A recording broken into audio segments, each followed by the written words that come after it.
আসসালামু আলাইকুম ওরহমতুল্লাহ। তান্ত্রিক মহাগুরু চ্যানেলের পক্ষ থেকে স্বাগতম।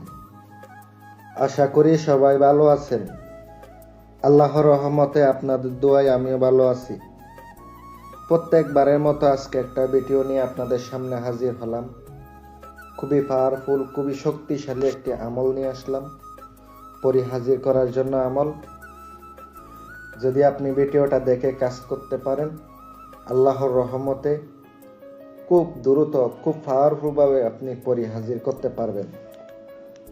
ভিডিওটা যদি সম্পূর্ণ দেখে কাজ করতে পারেন তাইলে আপনার কাজ 100% হবে। আর অবশ্যই ভিডিও দেখে কাজ করতে হইলে কিছু কিছু নিয়ম পালন করতে হয়। কোনো উস্তাদ ছাড়া কিন্তু কাজ হয় না। মনে করেন না যে আপনি উস্তাদ ছাড়া কাজ করবেন, কাজ হয়ে যাবে, তা কিন্তু না। আগে উস্তাদ ধরতে হবে, ভালো একজন গুরু ধরতে হবে, তারপরে কাজ করতে হবে। তাইলে আপনি একটা কাজে রেজাল্ট পাবেন। আপনারা রুহানি শক্তির আমল করে নেবেন। রুহানি শক্তির আমল কিন্তু আমার চ্যানেলের মধ্যে দেওয়া আছে, ওখান থেকে দেখে আপনারা করতে পারেন।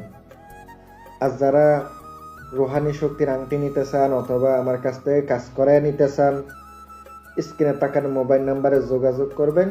কাজ 100% গ্যারান্টি সহকারে করে দেব।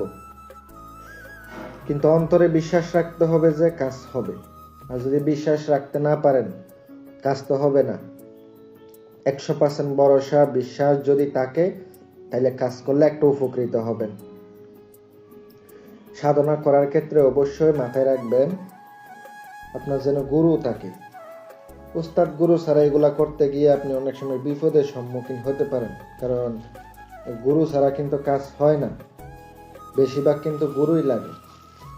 আর কাজটা যখন করবেন অবশ্যই শনিবারে ভালো সময় দেখে, ভালো সময় নির্ধারণ করে তারপর আপনি কাজ করবেন। তাইলে আপনার কাজের রেজাল্ট হবে খুব দ্রুত।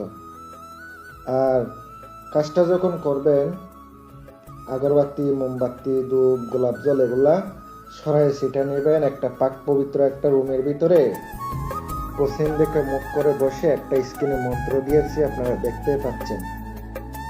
মন্ত্রটি মুখস্থ করবেন। মুখস্থ করার পরে আপনি কাজটা করবেন। মুখস্থ হয়ে গেলে পরে আপনাকে কাজটা করতে হবে। আপনি আগরবাতি জ্বালাইছেন, পশ্চিম দিকে মুখ করে বসেছেন, বসার পরে আপনি সুন্দর করে কাজটা করবেন। কিভাবে করবেন?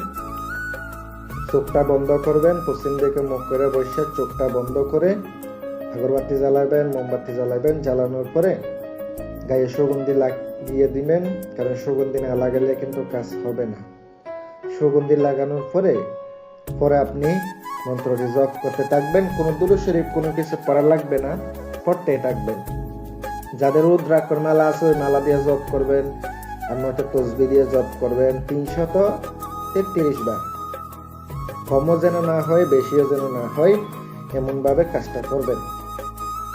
তাইলে আপনি উপকৃত হবেন ইনশাআল্লাহ। সবার জন্য দোয়া রইল। সকলে ভালো থাকবেন, সুস্থ থাকবেন এই কামনাই করি। আমি এখানে বিদায় নিচ্ছি। আসসালামু আলাইকুম ওয়া রাহমাতুল্লাহ।